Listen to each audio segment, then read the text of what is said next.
Let me tell you a story. This is how I almost lost three really great friendships, but in the end, instead, I learned a crucial DMing lesson that nobody talks about. And let me just tell you something: the D&D world has lied to you.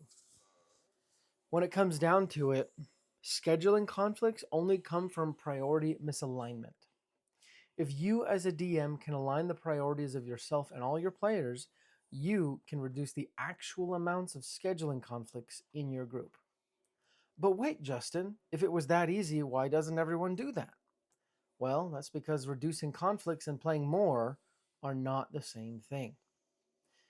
In today's show, we're going to talk about reducing scheduling conflicts and issues. And you might even be able to learn how to make your games happen more often.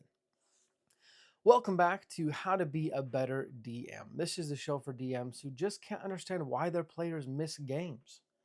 I'm your host, Justin Lewis. Been doing this for over 250 episodes, done panels at conventions, helped thousands of DMs every week to be a better DM, written, published one-shots.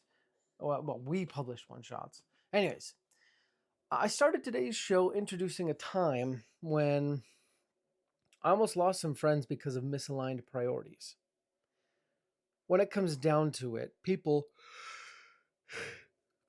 excuse me, when it comes down to it, people management, the first pillar of dungeon mastering is the most crucial. Okay? The other pillars are just playing a game, but this one is for real. It deals with people. It has real consequences, and if you do it wrong, it impacts you far longer than just during the game. At a minimum, if you can't manage people, the campaign dies. At its worst, bad people management can actually destroy real relationships. So, take today's episode seriously. We're not just fixing your scheduling, we're helping you build better relationships. Plus, at the end of the episode, if we talk about a few tools that help you make it happen more often, then also, that's a plus. So, back to my story. A couple years ago, we started up the Pact and Boon. The Pact and Boon is and was our actual play show where Jake Packham dungeon mastered myself, Tanner Wayland, and Caden Otley. I had wanted to do an actual play for a while, and right off the bat, all of us were hooked. We each loved it and wanted it to grow. At the same time, I was trying to get them all more involved in how to be a better DM. And all of this was under the Session Zero Studios umbrella. I thought we all wanted that. So as a result, I was extremely committed. I was too committed. I was betting it all on Session Zero Studios. Soon I became frustrated. I saw that they weren't as committed as I was. I got angry, though I didn't show it, or at least I tried not to. I was stressed, I was sad, but most of all, I felt betrayed. And finally, the real world caught up, and we ended up stopping the Pact and Boon. I myself couldn't handle it anymore. But you know what the crazy thing was? Jake was working 3 jobs at the time and had a baby on the way. Caden was starting yet another business while working a thriving real estate business. Tanner was working on his own career path and supporting his wife. See, all of my partners had full lives outside of Session Zero Studios. They weren't committed as me only because for them, other things were more important. And you know what? Rightly so. Rightly so. In hindsight, I wish I wasn't so crazy. I was nuts. Luckily, these guys are true friends and they stuck around.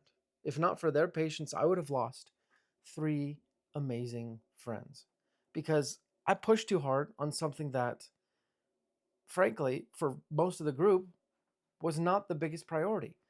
And even in hindsight, it probably shouldn't have been the biggest priority for me either. But here's the lesson I learned, and the lesson nobody talks about. Scheduling issues fall into only 2 categories: capabilities problems and priority problems. Okay? Let me say that again: capability problems and priority problems. Let me break down both. The capability problems are just that: your ability to manage schedules and get people there. These are the miscommunications, the mistexts, and the many, many times that one guy says, "Oh, I thought it was next week." Capabilities deal with the ability someone has to set something in their schedule and not book anything over it, and be on the same page as everyone else in the group. Honestly, most of the tools people recommend in the industry are focused on combating these problems, okay? And we'll go over some of these tools at the end of the episode to cover our bases, but to be honest, the capabilities problem, that's the easy part. The much more difficult part is the second category. And luckily, you don't have to deal with the second category alone. Obviously, that's why we created our Discord group. In it, you can connect with other DMs dealing with your same issues for free and find real solutions. So if you want to join, head to sessionzerostudios.com/discord, sign up for free. Just a heads up, we don't really allow self-promotion of artists. Like, you can post pictures of your art, but if you want commissions and you're in an emergency and all that crap, this is not the place for you. Anyways. In addition to that, one of the easiest ways to get rid of a lot of scheduling problems is by raising the stakes, okay? That forces people who aren't committed and who would likely bail to bail. So if you want, you can pay us to DM your sessions, which will probably up the commitment of each player and therefore cut down on missed sessions. So if you want, sign up for professional dungeon mastering at sessionzerostudios.com/dungeon-master-4-hire, or just go to the website and navigate around. The second category of scheduling problems is the priority problems. In my story with the Pact and Boon, we only had priority problems. And frankly, most D&D groups only have priority problems. Let's be honest, the whole idea of, quote, scheduling issues, end quote, in the world of D&D only comes up because we wish we could play more than we do. Getting everyone at the table in this busy world can be, honestly, a miracle at times. And that's the crux of the priority problems. It's a game we play amidst everything else we do. With the Pact and Boon, everyone had different things that mattered to them. Everyone had different things for their lives to function that were more important. In your groups, every player will have different things that matter to them. The easiest way to reduce scheduling issues and conflicts is to create maximum priority alignment within the group. I say reduce because it is possible you'll never completely get rid of it. So while you may get rid of some, this episode might be a little bit more of an expectation reset. I think many of us would kill to be able to play weekly, let alone a couple times a week, but that's unrealistic for most of us. So let's work on these priority problems. Step 1, get clear with yourself. Ideally, this happens before the campaign. Have a brutally honest conversation with yourself. What place does D&D take up in your list of priorities? What would make you skip a session? Most importantly, what would cause you to change your cadence of sessions or stop playing altogether? For me, it was having kids. We had to do sessions less often. And it's a trade I would make again in a heartbeat because I love my kids. And we don't have money for babysitters every week. And frankly, I just feel like that's a bit too much. The problem is I didn't think about that when starting the previous campaign. With this current campaign I'm doing, I knew I had higher priorities, so I told my players as much. So I figured out my priorities, and I told them. So you need to figure out what your priorities are and what would change them. Step 2, find players who have similar priorities. It's brutal and ruthless to say that who you pick to play with determines the level and caliber of the game. If you pick people who are as committed as you, you'll likely have very few scheduling issues. If you pick people who are more committed than you, they probably will join other groups too, or just opt out instead. If you pick people who are less committed than you, you will continually be waiting on and for them. The group will genuinely play at the cadence of whoever is least committed, okay?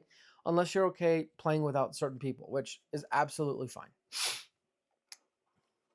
Step 3, revisit this discussion at every change of season. Okay, life changes fast. You were born in a day and you will die in a day. People move, they get new jobs, their priorities are always shifting. To expect it to stay the same as you had when you started, when you did session 0, is just folly. So keep talking about priorities and you'll never be disappointed. At the end of the day, priority misalignment is the real scheduling problem. If something is high enough priority, you make it happen. We all only have 24 hours in a day, and scheduling only has a little to do with the space something takes up in our calendar. Instead, it deals with much more the space something takes up in our hearts and heads. There are tons of things that you've said no to because you're playing D&D. And on the flip side, there are tons of things that you've said yes to and moved D&D because they're more important. Honestly, because things in life get so busy, that's why we love Worldsmith so much. I know this is another baked-in ad, but hear me out. For me, just getting to the session is actually a feat, let alone having anything prepared. So I love to use Worldsmith to take care of the tedious stuff that takes time but gives me very little in return, like coming up with random roll tables or like the minuscule stats of every individual monster. So if you're strapped for time, check out a free trial of Worldsmith at sessionzerostudios.com/worldsmith. Now, you can't talk about scheduling without talking about tools. So, as a reminder, the more important problem to tackle is priority misalignment. But once you get that sorted, the tools become much easier to use. Number 1 is calendars. By far the most important and easiest tool to use. Excuse me. The most important, easiest tool is a calendar. This is a simple calendar, either iCalendar or Google Calendar.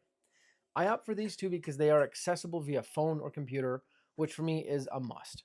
An analog calendar works too, right? If that's what you prefer. My wife loves the whiteboard calendar, but I prefer digital versions because I can actually create the event for D&D in my calendar and then share it with everyone else via email. That way I know if they're a responsible adult, they should be aware. Okay. It's also nice because I don't need to read text in the group to see when our next session is. I can just look at my calendar and boom, it's there. Number 2 is Google Sheets. I've also tried the method from Dottie at Mystic Arts on YouTube. Basically, he has this sheet where everyone marks the days they can't do, and then the DM just picks a day from what's left. Essentially, everyone says no, no, no, and then the DM looks at the days that everyone had said yes to. That worked pretty well, but similarly to the calendar method, it relies on people giving you time frames, which, I mean, it's still pretty nice, but you still had to kind of corral people to fill it in.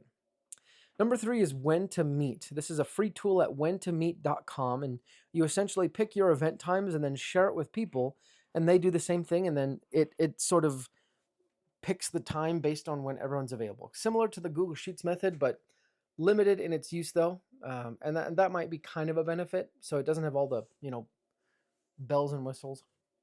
Number 4 actually is Doodle, which has more bells and whistles, but does essentially the same thing as When to Meet. You can sign up at doodle.com, and no, we're not sponsored by them. The cool thing about Doodle is that everyone can sync their calendars together, which is nice. But the problem there is that with all these other tools is it still requires the discipline of every player to update their calendar. So at the end of the day, that's really the linchpin. And what I was trying to explain in the first half of the show, scheduling is not an issue. The real issue is priorities. If a player prioritizes D&D, it won't matter what tool they use. They'll be there. So spend more time on getting players with commitment and aligning the party's overall commitment, right? The tools are easy after that. Now, you should know exactly what step to take to make sure your players show up more, or at least you have some less frustration, right? Your games will be much more aligned, the party will have less friction, but that's just the start of people management. That doesn't even deal with any of the inner work you have to do as a DM. But that can wait for another day. Honestly, that's all I have for today. Hopefully this helped you. And at the end of the episode, the end of the day, what you need to find is just a group of people that all want to play at the same cadence, and everyone will be super happy. So until next time, may all your games be scheduled and attended. We'll be back with another handcrafted episode. But until then, let's go ahead and roll initiative.